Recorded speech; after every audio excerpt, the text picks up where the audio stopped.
representing Generation Yes. Please welcome Miriam Brett.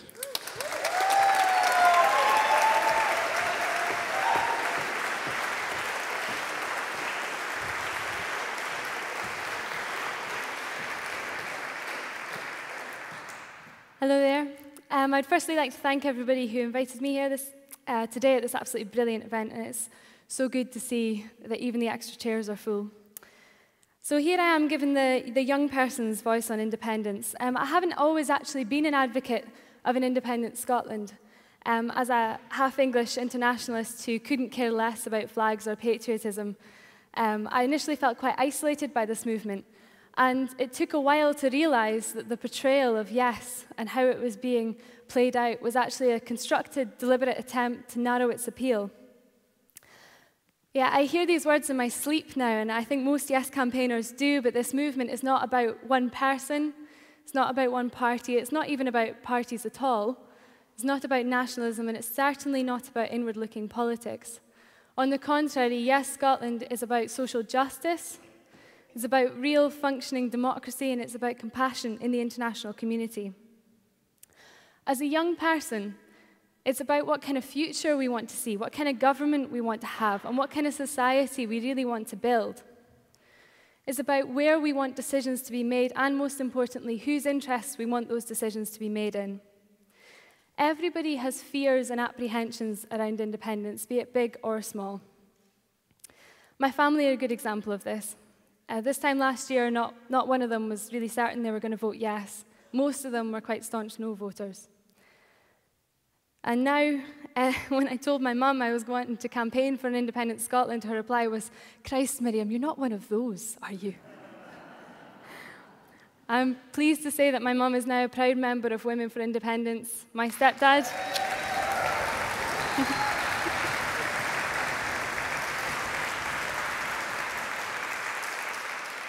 My stepdad, Green Yes, and my two brothers and sister are also voting yes, and we're working on the rest.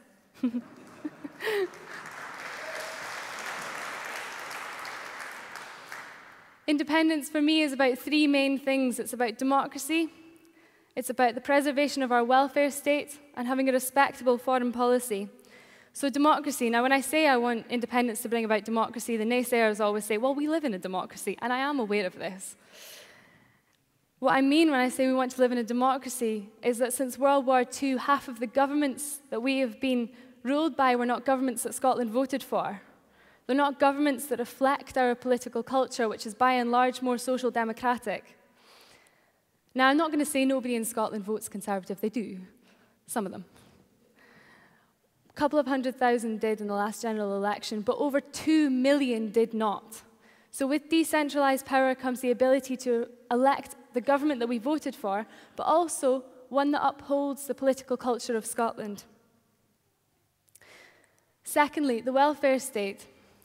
I read a piece recently that was very interesting. It said that, yes, Scotland cannot claim a monopoly on social justice, and I agree. I'm sure there are Better Together representatives out there who genuinely want to see social justice happen. But for me, it's completely impossible without a strong welfare state, a shared heritage, a common weal, all of us first. When Better Together speak about our history, they never fail to mention the proud creation of our welfare state. And my God, is it something to be proud of. What's ironic, look at it now. And where do we go from here? New Labour, Lib Dems and Tories alike want a continuation of austerity measures. This is their white paper. I see a dissonance between rhetoric and reality when it comes to austerity. It's portrayed as nothing more than a short-term means to balance the budget, but this is a strategy at the very heart of Thatcherite economics. It is an ideologically driven, systematic attack at the expense of the poorest, the most vulnerable and the most defenseless groups of our society. It's social violence.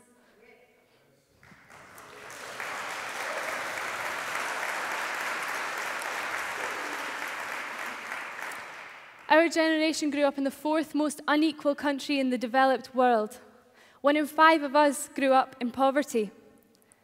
Food banks exist. Not only do food banks exist, they're oversubscribed. And charities that ordinarily operate overseas are having to work here. Poverty at this level does not just happen, it's created.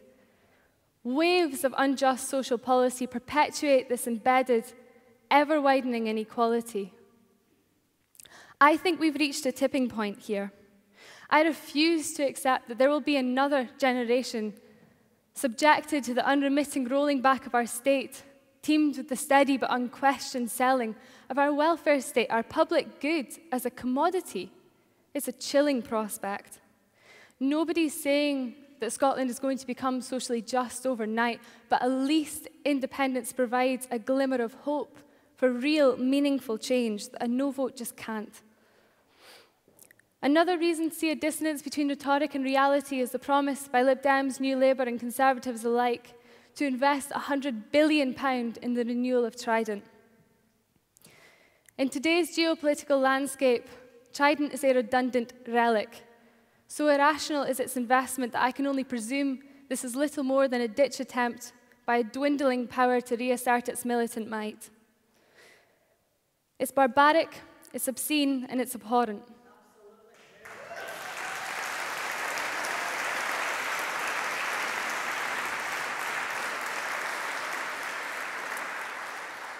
Our generation won't recall a time when the UK actually played a constructive role in the international community.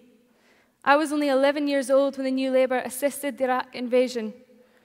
In our name, Westminster has instigated illegal, immoral warfare. And why do I bring up the darkest hour in recent political history? Well, Iraq may have been unique in terms of scale and size of devastation, but it represents a very real, ongoing trend that the UK acts with force over a humanitarian calling.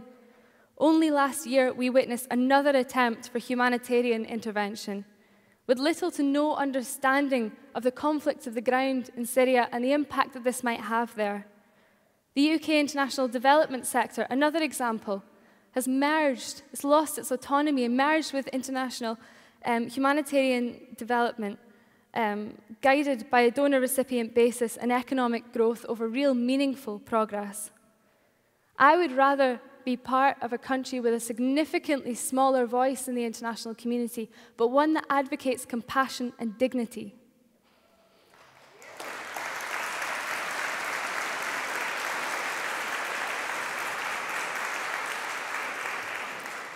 And it's not just our work overseas. Look at how we treat people here. Look at how they are scapegoated. Look at the connotations, the negative connotations attached to immigrants, refugees, and asylum seekers here. These social norms don't just come about. They're brought about from the top down, from Labour's unjustifiable detainment of children and pregnant women in detention centres across the UK, to the Coalition's universally offensive go-home vans. It's painfully ironic that Better Together have the audacity to label the entire Yes campaign a campaign based principally on nuclear disarmament and inclusion, inward-looking nationalists, while they're draped in Union Jacks, implementing waves of unjust immigration laws and pandering to a UKIP rhetoric.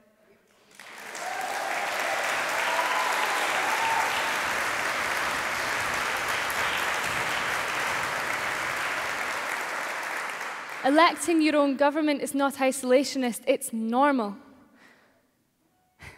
I do not want to watch our generation grow up honestly led to believe that immigrants are the cause of our lack of job opportunities. Not the downsizing of industries, not blatant exploitation, not because workers' rights are actually yet to be enshrined in a constitution, and not because of the cutbacks and redundancies. We have an opportunity here to embrace a genuine cultural shift away from this poisonous scapegoating and towards a welcoming, fairer society. But we can't simply pitch slogans at people, and we need to strive for a very educated, informed debate. My advice to you is this: don't read the papers each week and watch the TV and hope to gauge an accurate understanding of what yes is and what it means. This movement faces immense backlash because it challenges largely unquestioned status quo, challenges incredibly powerful people, and it challenges a massively powerful institution. Go to yes shops and cafes with questions at hand. Use our alternative media sources, Bella Caledonia, National Collective, Wings Over Scotland. Go to events that are being held up and down the country by Yes Scotland. And when I say Yes Scotland, I mean Green Yes, the Scottish Socialist Party, SNP, Radical Independence, Women for Independence, Labour for Independence, the Commonweal, the Jimmy Reid Foundation, National Collective, Scottish Campaign for Nuclear Disarmament, Generation Yes, and more.